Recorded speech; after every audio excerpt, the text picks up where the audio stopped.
Hi everyone, it's Dean Reilly here, and I'm continuing with my ShiftMS takeover for the month of July. So I've done a couple of videos. I've taken you down and shown you the MS Therapy Centre, the hyperbaric oxygen chamber, which is something that I use to combat a multitude of symptoms. I get a real benefit from it, and so do a lot of people that use it as well. I've had a few questions and a few messages asking about it. There is MS therapy centres throughout the UK. You can check online. Hyperbaric oxygen chamber is something that is used in a wide array of symptoms. Divers with the bends use it. Professional athletes that have been injured use it to speed up the recovery. Some athletes use it to speed up the recovery in between sessions. So there's a lot of benefits from that. Now, tonight I wanted to talk a little bit about the emotional and psychological impact that MS has, not just on me, but it's repeated throughout people that I've met and come across. And it's something that's not, it's very similar to MS, it's not seen. So getting the right support and the right help is sometimes difficult. There is still the stigma of people that they don't want to come out and talk about being depressed or being stressed or whatever it might be. And certainly I've gone through bad bouts of depression, mood swings. Tend to find as well when I'm fatigued, for example, I suffer quite badly with some of the cognitive functions. So brain fog. I find at times, very difficult to have a clear chain of thought. Articulating myself appropriately at times can be challenging. Obviously these are in the most severe terms. When I'm fatigued and stuff like that, it does flare up. I've also noticed that I begin to stutter.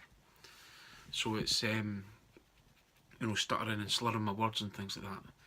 And I think that's what, when people talk about MS and they talk about appearing drunk, whether it be your mobility or your actual how you look. These are all things that I've come up against, and I would like to sort of tell you guys a bit about how I've dealt with it. And yeah, I'll be honest, probably not the best way in dealing with it at times. There was a period where I was running around Edinburgh as the most angry man in the world. I was like the Hulk. I was falling out with everybody. I was being horrible, biting people's heads off, nasty, bitter, just not a very nice person, to be honest. And there's no excuses for that. Yeah, I was going through a hard time and I just wasn't dealing with it right. Through obviously talking to other people that were in the same boat as me, I managed to find ways and coping mechanisms and ways to try and make my life a little bit happier and better. And certainly the key factor to that for me was actually being a little bit selfish and having some me time. And at first I felt guilty. I would do something on my own, and I wouldn't take the boys with me, or I wouldn't do anything with them, or I'd treat myself to something and not treat them to something. And I had pangs of guilt and things like that. And once I managed to get over feeling the guilt and actually using this method as what it was, which was physio for my mind and my brain, I started to feel a real benefit from that.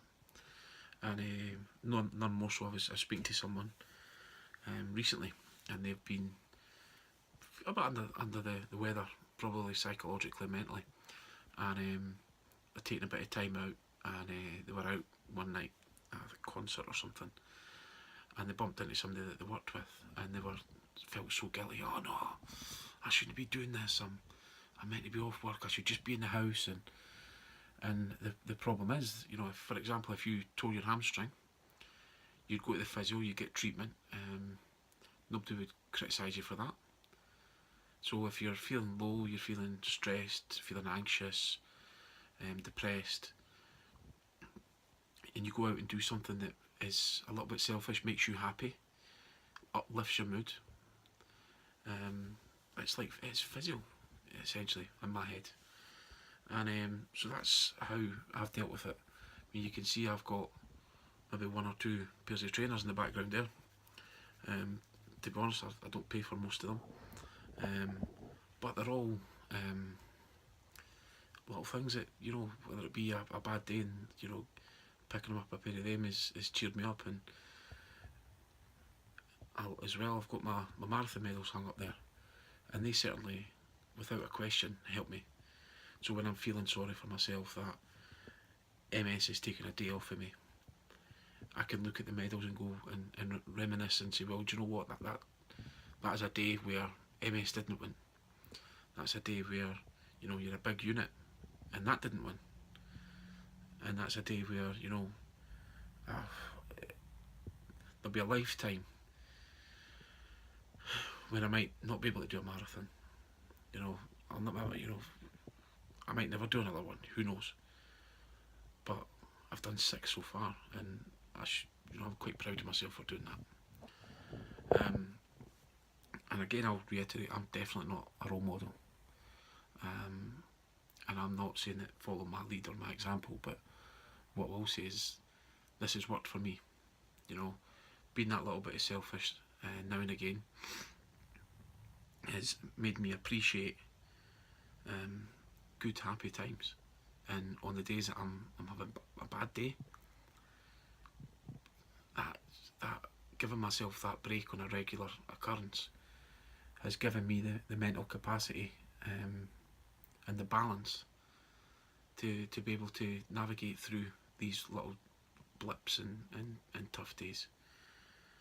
So I speak to people, I get messages regularly, people that are relapsing at the moment, relationship problems with family members and things.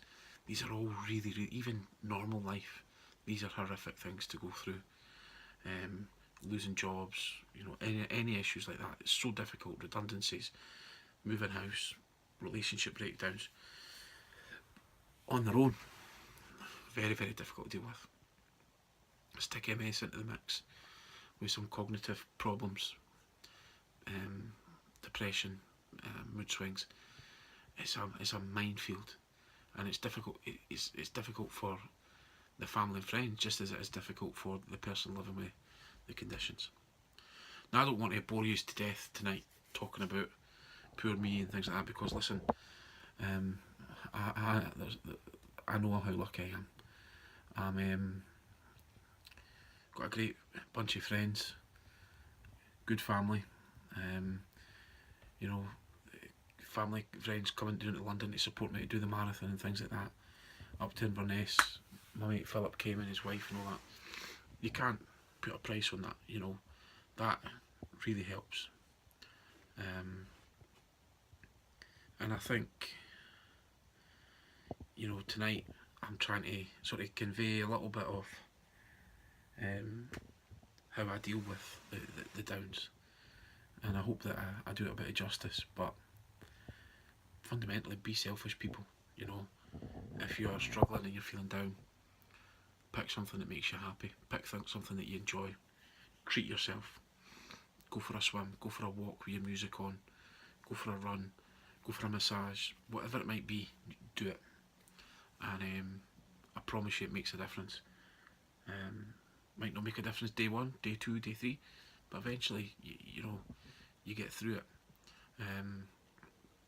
I went through the medication route to deal with depression and things like that, thinking it was going to make a marvellous, you know, a magical fix, and it's not. And I guess to a certain extent, a trick is that, you know what, pretend that everything's alright and you're doing great, and eventually you will be alright and things will be great. It's difficult, and it's life with MS, unfortunately. And I feel like I've really been a bit downbeat and things like that tonight, but I am probably the most optimistic and positive people that you'll meet. I try to be anyway.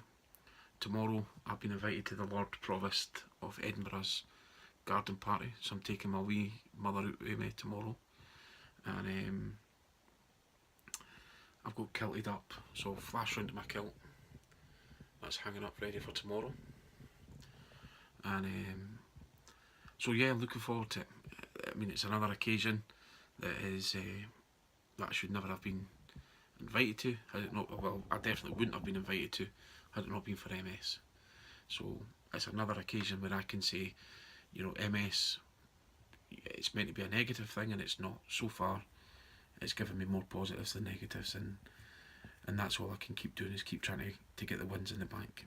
And I hope that other people watching this can do the similar sort of thing. And we're all in it together. And I'll see you all soon. Tomorrow, I'm going to start doing a couple of videos of me being selfish and enjoying myself. And there'll be a little bit of joke and a little bit of jokes in it, and a bit of humour. So please don't take it too serious. But I do believe that every person out there that's living with MS needs a really good sense of humour, and hopefully you'll get to see a little bit of mine over the next couple of days. But thanks very much for all the messages. I've had loads, emails and things like that. It's been brilliant, and I'm glad that the people that have been in touch have enjoyed what I've done. I've still got quite a few videos to come, and I've spoken with ShiftMS, and they're going to let me post them into August. So we'll hopefully get those filmed and uploaded as quickly as possible, because I don't want to steal the thunder of the next person taking over. But as always, thank you very, very much for all the support, and I look forward to sending you some a bit more light-hearted and fun videos tomorrow. Cheers now.